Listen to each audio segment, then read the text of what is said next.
Welcome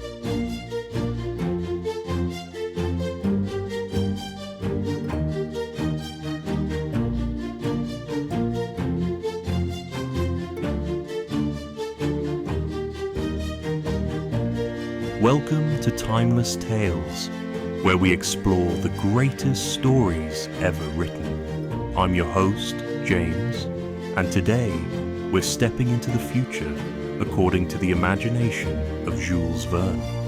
Written in 1889, in the year 2889, is a visionary look at what life might be like 1,000 years ahead. Verne, the father of science fiction, brings us a world of technological wonders, some eerily close to reality, and others still beyond our reach. From instant news transmissions to artificial foods and flying cars, this story is an extraordinary glimpse into a future imagined over a century ago. Join me as we journey into a world of possibilities and predictions, some astonishingly accurate, others wildly fantastic.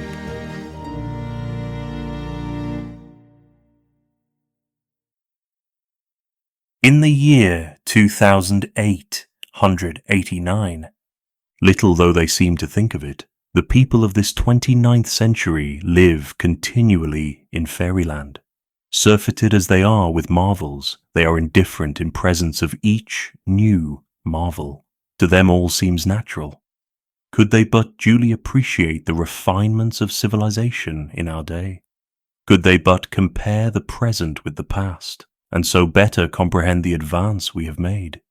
How much fairer they would find our modern towns, with populations amounting sometimes to 10 million souls, their streets 300 feet wide, their houses 1,000 feet in height, with a temperature the same in all seasons, with their lines of aerial locomotion crossing the sky in every direction.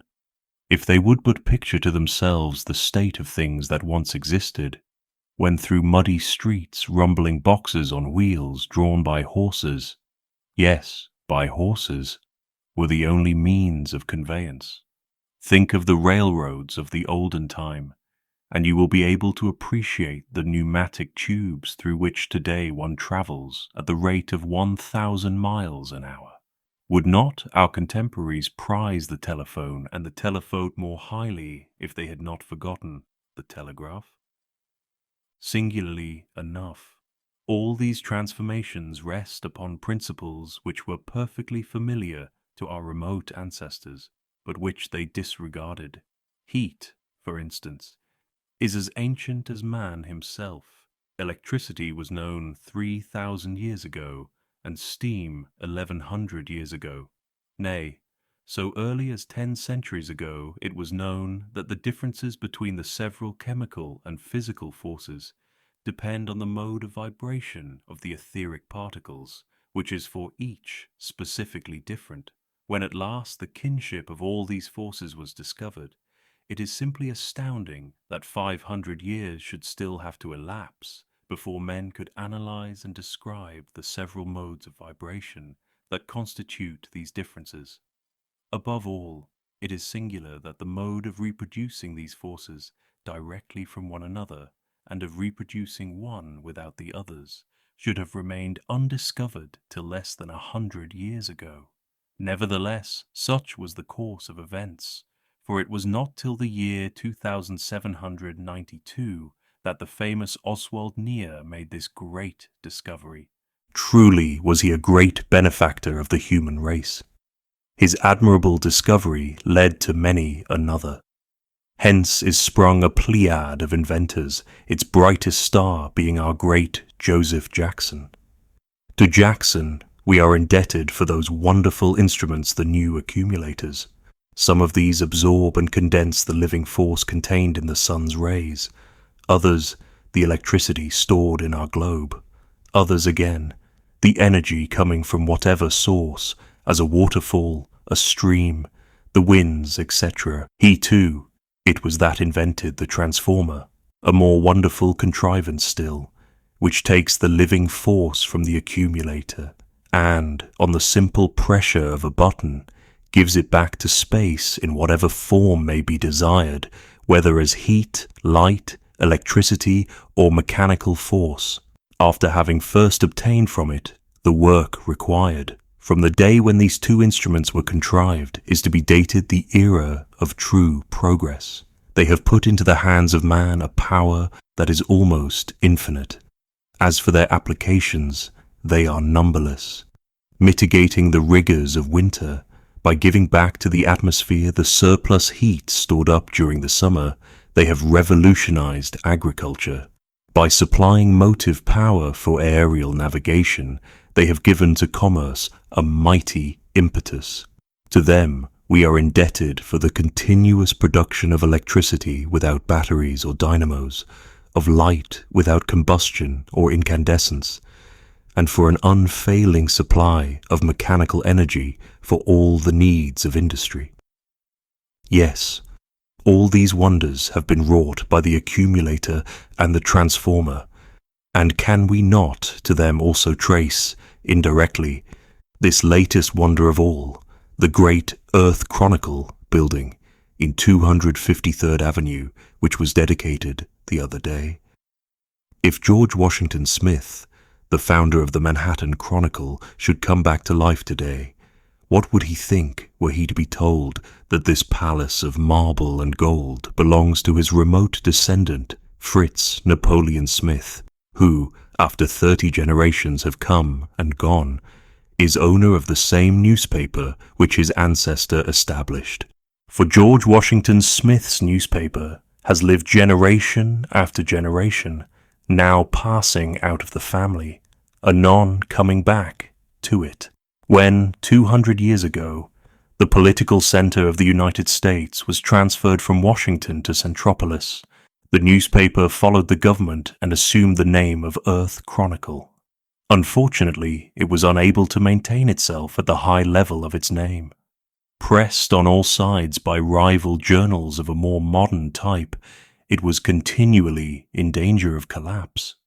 20 years ago, its subscription list contained but a few 100,000 names, and then Mr. Fritz Napoleon Smith bought it for a mere trifle and originated telephonic journalism.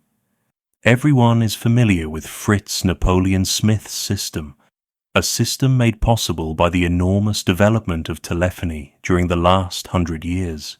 Instead of being printed, the Earth Chronicle is every morning spoken to subscribers who, in interesting conversations with reporters, statesmen, and scientists, learn the news of the day. Furthermore, each subscriber owns a phonograph, and to this instrument he leaves the task of gathering the news whenever he happens not to be in a mood to listen directly himself.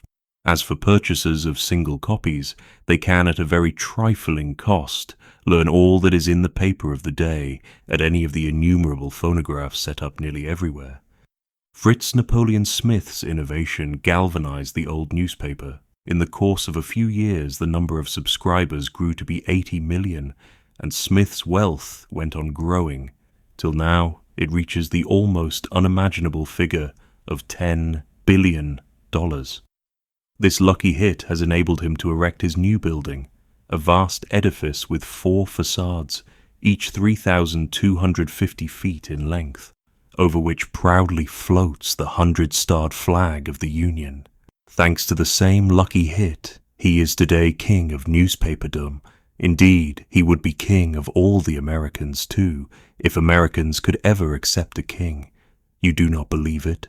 Well then, look at the plenipotentiaries of all nations, and our own ministers themselves crowding about his door, entreating his counsels, begging for his approbation, imploring the aid of his all-powerful organ. Reckon up the number of scientists and artists that he supports, of inventors that he has under his pay. Yes, a king is he, and in truth his is a royalty full of burdens. His labours are incessant, and there is no doubt at all that in earlier times any man would have succumbed under the overpowering stress of the toil which Mr. Smith has to perform. Very fortunately for him, thanks to the progress of hygiene, which, abating all the old sources of unhealthfulness, has lifted the mean of human life from 37 up to 52 years. Men have stronger constitutions now than heretofore. The discovery of nutritive air is still in the future, but in the meantime, men today consume food that is compounded and prepared according to scientific principles, and they breathe an atmosphere freed from the microorganisms that formerly used to swarm in it. Hence, they live longer than their forefathers and know nothing of the innumerable diseases of olden times. Nevertheless, and notwithstanding these considerations, Fritz Napoleon Smith's mode of life may well astonish one.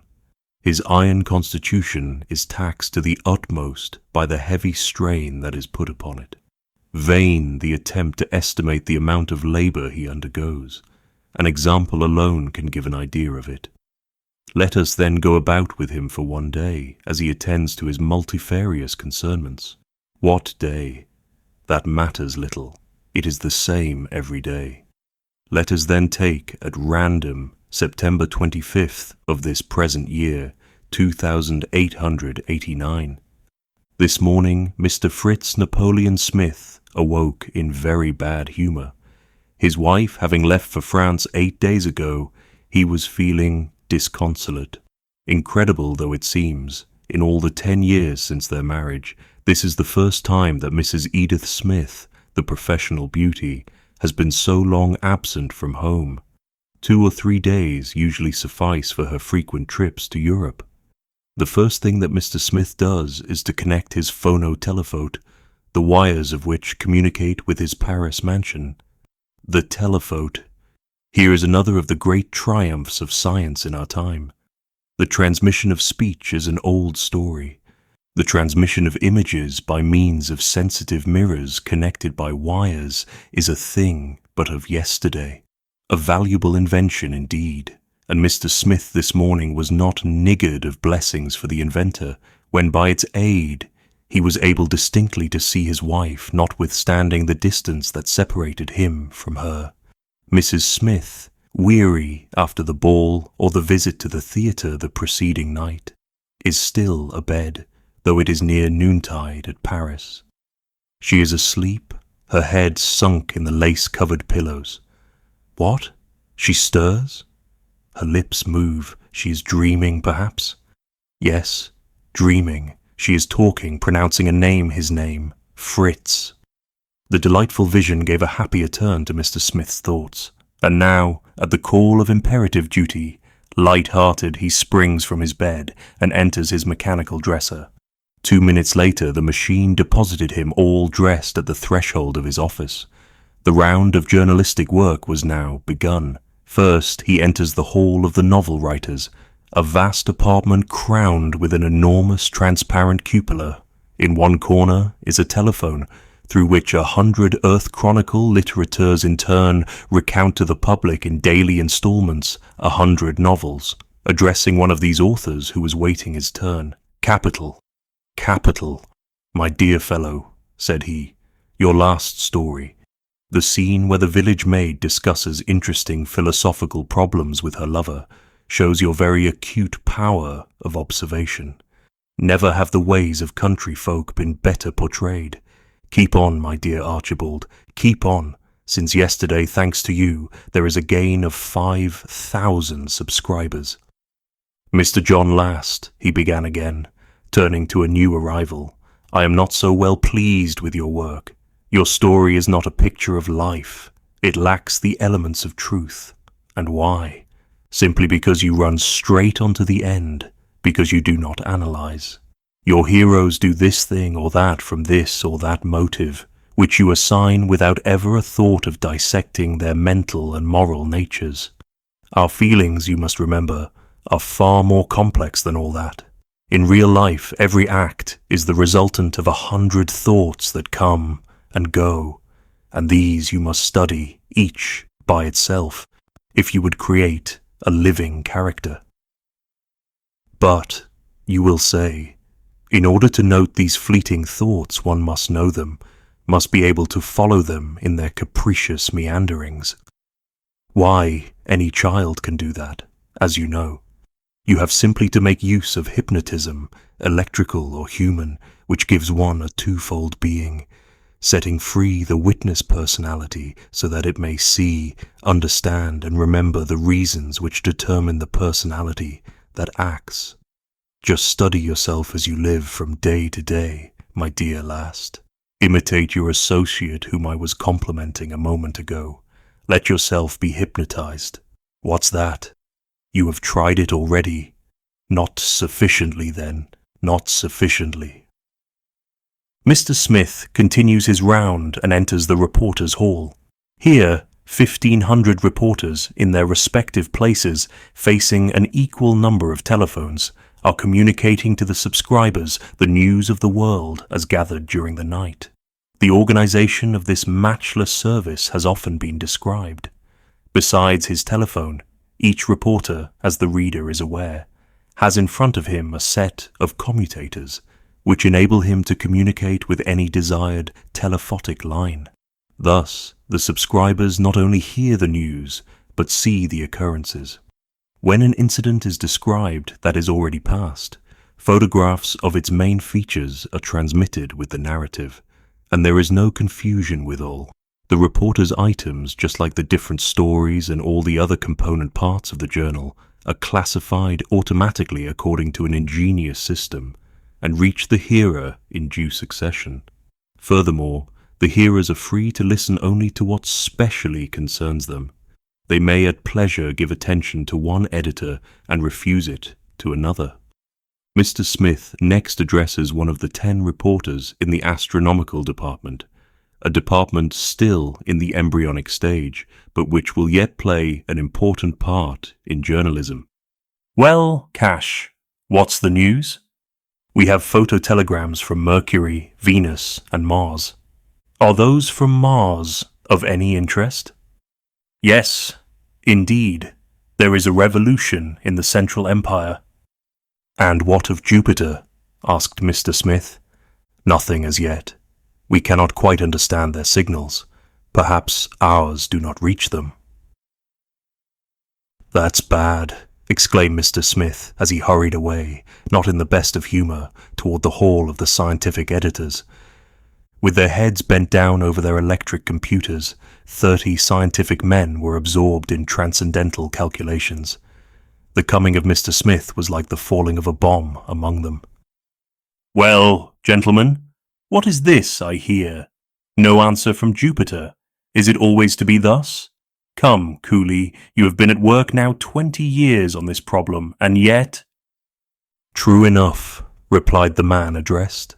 Our science of optics is still very defective, and through our 1.75 mile telescopes— Listen to that, Peer, broke in Mr. Smith, turning to a second scientist. Optical science defective. Optical science is your specialty, but, he continued, again addressing William Cooley, failing with Jupiter, are we getting any results from the moon? The case is no better there. This time you do not lay the blame on the science of optics. The moon is immeasurably less distant than Mars, yet with Mars our communication is fully established. I presume you will not say that you lack telescopes. Telescopes? Oh no, the trouble here is about inhabitants. That's it, added Peer. So then, the moon is positively uninhabited? Asked Mr. Smith. At least, answered Cooley, on the face which she presents to us. As for the opposite side, who knows? Ah, the opposite side! You think, then, remarked Mr. Smith musingly, that if one could, but— Could what? Why, turn the moon about face. Ah, there's something in that, cried the two men at once. And indeed, so confident was their air, they seemed to have no doubt as to the possibility of success in such an undertaking. Meanwhile, asked Mr. Smith after a moment's silence, have you no news of interest today? Indeed we have, answered Cooley. The elements of Olympus are definitively settled. That great planet gravitates beyond Neptune at the mean distance of 11,400,796,642 miles from the Sun, and to traverse its vast orbit takes 1,311 years, 294 days, 12 hours, 43 minutes, 9 seconds. "Why didn't you tell me that sooner?" cried Mr. Smith. "Now, inform the reporters of this straight away. You know how eager is the curiosity of the public with regard to these astronomical questions. That news must go into today's issue." Then, the two men bowing to him, Mr. Smith passed into the next hall, an enormous gallery upward of 3,200 feet in length, devoted to atmospheric advertising. Everyone has noticed those enormous advertisements reflected from the clouds, so large that they may be seen by the populations of whole cities or even of entire countries. This, too, is one of Mr. Fritz Napoleon Smith's ideas, and in the Earth Chronicle, building 1,000 projectors are constantly engaged in displaying upon the clouds these mammoth advertisements. When Mr. Smith today entered the Sky Advertising Department, he found the operators sitting with folded arms at their motionless projectors and inquired as to the cause of their inaction. In response, the man addressed simply pointed to the sky, which was of a pure blue. "Yes," muttered Mr. Smith, "a cloudless sky. That's too bad, but what's to be done? Shall we produce rain? That we might do, but is it of any use? What we need is clouds, not rain. Go," said he, addressing the head engineer. "Go see Mr. Samuel Mark of the Meteorological Division of the Scientific Department, and tell him for me to go to work in earnest on the question of artificial clouds. It will never do for us to be always thus at the mercy of cloudless skies." Mr. Smith's daily tour through the several departments of his newspaper is now finished. Next, from the advertisement hall he passes to the reception chamber, where the ambassadors accredited to the American government are awaiting him, desirous of having a word of counsel or advice from the all-powerful editor. A discussion was going on when he entered. "Your Excellency will pardon me," the French ambassador was saying to the Russian, "but I see nothing in the map of Europe that requires change. The north for the Slavs? Why, yes, of course, but the south for the Matins. Our common frontier, the Rhine, it seems to me serves very well. Besides, my government, as you must know, will firmly oppose every movement, not only against Paris, our capital, or our two great prefectures, Rome and Madrid, but also against the Kingdom of Jerusalem, the dominion of St. Peter, of which France means to be the trusty defender." "Well said," exclaimed Mr. Smith.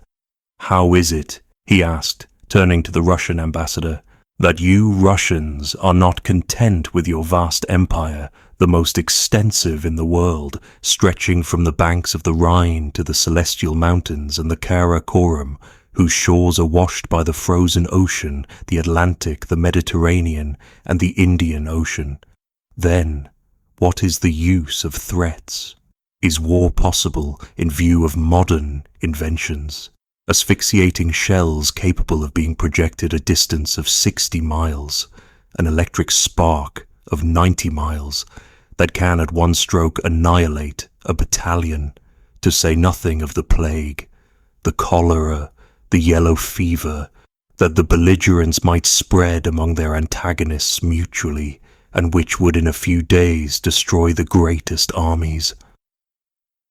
"True," answered the Russian, "but can we do all that we wish? As for us Russians pressed on our eastern frontier by the Chinese, we must at any cost put forth our strength for an effort toward the west." "Oh, is that all? In that case," said Mr. Smith, "the thing can be arranged. I will speak to the Secretary of State about it. The attention of the Chinese government shall be called to the matter. This is not the first time that the Chinese have bothered us. Under these conditions, of course." And the Russian ambassador declared himself satisfied. "Ah, Sir John, what can I do for you?" asked Mr. Smith as he turned to the representative of the people of Great Britain, who till now had remained silent. "A great deal," was the reply. if the Earth Chronicle would but open a campaign on our behalf. And for what object? Simply for the annulment of the Act of Congress annexing to the United States the British Islands. Though, by a just turnabout of things here below, Great Britain has become a colony of the United States, the English are not yet reconciled to the situation. At regular intervals, they are ever addressing to the American government vain complaints. A campaign against the annexation that has been an accomplished fact for 150 years, exclaimed Mr. Smith. How can your people suppose that I would do anything so unpatriotic?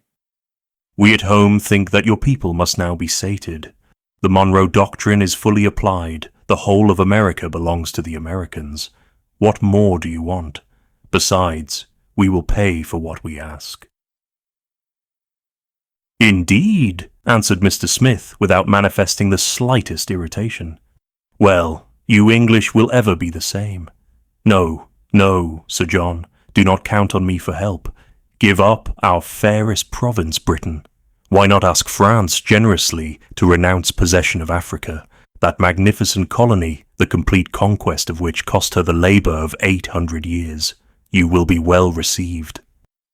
You decline. All is over then, murmured the British agent sadly. The United Kingdom falls to the share of the Americans, the Indies to that of... The Russians, said Mr. Smith, completing the sentence. Australia has an independent government. Then nothing at all remains for us, sighed Sir John, downcast. Nothing, asked Mr. Smith, laughing. Well now, there's Gibraltar. With this sally, the audience ended. The clock was striking 12, the hour of breakfast. Mr. Smith returns to his chamber. Where the bed stood in the morning, a table all spread comes up through the floor, for Mr. Smith, being above all a practical man, has reduced the problem of existence to its simplest terms. For him, instead of the endless suites of apartments of the olden time, one room fitted with ingenious mechanical contrivances is enough. Here he sleeps, takes his meals, in short, lives. He seats himself. In the mirror of the phonotelephone is seen the same chamber at Paris, which appeared in it this morning. A table furnished forth is likewise in readiness here, for notwithstanding the difference of hours, Mr. Smith and his wife have arranged to take their meals simultaneously. It is delightful thus to take breakfast tete-a-tete with one who is 3,000 miles or so away. Just now, Mrs. Smith's chamber has no occupant. She is late. Woman's punctuality, progress everywhere except there, muttered Mr. Smith as he turned the tap for the first dish. For like all wealthy folk in our day, Mr. Smith has done away with the domestic kitchen and is a subscriber to the Grand Alimentation Company, which sends through a great network of tubes to subscribers' residences all sorts of dishes, as a varied assortment is always in readiness. A subscription costs money, to be sure, but the cuisine is of the best, and the system has this advantage, that it does away with the pestering race of the cordon bleu. Mr. Smith received and ate, all alone, the hors d'oeuvre, entrée, rôti, and legumes that constituted the repast. He was just finishing the dessert when Mrs. Smith appeared in the mirror of the telephone. "Why, where have you been?" asked Mr. Smith through the telephone. "What? You are already at the dessert? Then I am late," she exclaimed with a winsome naivety. "Where have I been, you ask? Why, at my dressmaker's. The hats are just lovely this season. I suppose I forgot to note the time and so am a little late." "Yes, a little," growled Mr. Smith. "So little that I have already quite finished breakfast. Excuse me if I leave you now, but I must be going." "Oh, certainly, my dear. Goodbye till evening." Smith stepped into his air coach, which was in waiting for him at a window. "Where do you wish to go, sir?" inquired the coachman. "Let me see. I have 3 hours," Mr. Smith mused. "Jack, Take me to my accumulator works at Niagara. For Mr. Smith has obtained a lease of the great falls of Niagara. For ages, the energy developed by the falls went unutilized. Smith, applying Jackson's invention, now collects this energy and lets or sells it. His visit to the works took more time than he had anticipated. It was 4 o'clock when he returned home, just in time for the daily audience which he grants to callers. One readily understands how a man situated as Smith must be beset with requests of all kinds. Now it is an inventor needing capital. Again, it is some visionary who comes to advocate a brilliant scheme which must surely yield millions of profit. A choice has to be made between these projects, rejecting the worthless, examining the questionable ones, accepting the meritorious. To this work, Mr. Smith devotes every day 2 full hours.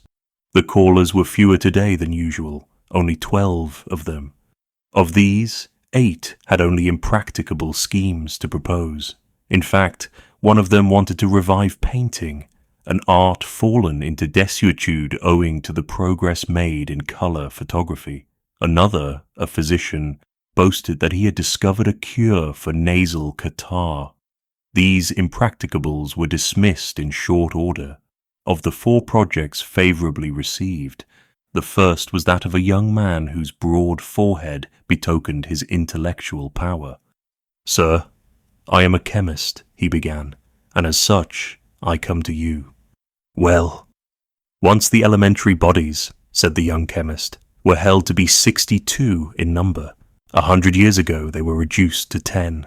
Now only 3 remain irresolvable, as you are aware." "Yes, yes." "Well, sir, these also I will show to be composite. In a few months, a few weeks, I shall have succeeded in solving the problem. Indeed, it may take only a few days. And then, sir, I shall simply have determined the absolute. All I want is money enough to carry my research to a successful issue." "Very well," said Mr. Smith. "And what will be the practical outcome of your discovery?" "The practical outcome? Why, that we shall be able to produce easily all bodies, whatever, stone, wood, metal, fibers." "And flesh and blood?" queried Mr. Smith, interrupting him. "Do you pretend that you expect to manufacture a human being, out and out?" "Why not?" Mr. Smith advanced $100,000 to the young chemist and engaged his services for the Earth Chronicle laboratory. The second of the 4 successful applicants, starting from experiments made so long ago as the 19th century and again repeated, had conceived the idea of removing an entire city all at once from one place to another. His special project had to do with the city of Granton, situated, as everybody knows, some 15 miles inland. He proposes to transport the city on rails and to change it into a watering place. The profit, of course, would be enormous. Mr. Smith, captivated by the scheme, bought a half interest in it. "As you are aware, sir," began applicant number 3, "by the aid of our solar and terrestrial accumulators and transformers, we are able to make all the seasons the same. I propose to do something better still. Transform into heat a portion of the surplus energy at our disposal. Send this heat to the poles. Then the polar regions, relieved of their snowcap, will become a vast territory available for man's use. What think you of the scheme? Leave your plans with me and come back in a week. I will have them examined in the meantime." Finally, the 4th announced the early solution of a weighty scientific problem. Everyone will remember the bold experiment made 100 years ago by Dr. Nathaniel Faithburn. The doctor, being a firm believer in human hibernation, in other words, in the possibility of our suspending our vital functions and of calling them into action again after a time, resolved to subject the theory to a practical test. To this end, having first made his last will and pointed out the proper method of awakening him, having also directed that his sleep was to continue 100 years to a day from the date of his apparent death, he unhesitatingly put the theory to the proof in his own person. Reduced to the condition of a mummy, Dr. Faithburn was coffined and laid in a tomb. Time went on. September 25th, 2889, being the day set for his resurrection, it was proposed to Mr. Smith that he should permit the second part of the experiment to be performed at his residence this evening. "Agreed. Be here at 10 o'clock, answered Mr. Smith, and with that the day's audience was closed. Left to himself, feeling tired, he lay down on an extension chair. Then, touching a knob, he established communication with the central concert hall, whence our greatest maestros send out to subscribers their delightful successions of accords determined by recondite algebraic formulas. Night was approaching. Entranced by the harmony, forgetful of the hour, Smith did not notice that it was growing dark. It was quite dark when he was aroused by the sound of a door opening. "Who is there?" he asked, touching a commutator. Suddenly, in consequence of the vibrations produced, the air became luminous. "Ah, you, Doctor." "Yes," was the reply. "How are you?" "I am feeling well." "Good. Let me see your tongue." "All right. Your pulse, regular, and your appetite?" "Only passably good." "Yes, the stomach. There's the rub. You are overworked. If your stomach is out of repair, it must be mended. That requires study. We must think about it." "In the meantime," said Mr. Smith, "you will dine with me." As in the morning, the table rose out of the floor. Again, as in the morning, the potage, rôti, ragouts and legumes were supplied through the food pipes. Toward the close of the meal, phonotelephotic communication was made with Paris. Smith saw his wife, seated alone at the dinner table, looking anything but pleased at her loneliness. "Pardon me, my dear, for having left you alone," he said through the telephone. "I was with Dr. Wilkins." "Ah, the good doctor," remarked Mrs. Smith, her countenance lighting up. "Yes, but pray, when are you coming home?" "This evening." "Very well. Do you come by tube or by air train?" "Oh, by tube." "Yes, and at what hour will you arrive?" "About 11, I suppose." 11 by Centropolis time, you mean?" "Yes." "Goodbye, then, for a little while," said Mr. Smith as he severed communication with Paris. "Dinner over, Doctor." Wilkins wished to depart. "I shall expect you at 10, said Mr. Smith. "Today, it seems, is the day for the return to life of the famous Dr. Faithburn. You did not think of it, I suppose. The awakening is to take place here in my house. You must come and see. I shall depend on your being here." "I will come back," answered Dr. Wilkins. Left alone, Mr. Smith busied himself with examining his accounts, a task of vast magnitude, having to do with transactions which involve a daily expenditure of upward of $800,000. Fortunately indeed, the stupendous progress of mechanic art in modern times makes it comparatively easy. Thanks to the piano electro-reckoner, the most complex calculations can be made in a few seconds. In 2 hours, Mr. Smith completed his task. Just in time. Scarcely had he turned over the last page when Dr. Wilkins arrived. After him came the body of Dr. Faithburn, escorted by a numerous company of men of science. They commenced work at once. The casket being laid down in the middle of the room, the telephote was got in readiness.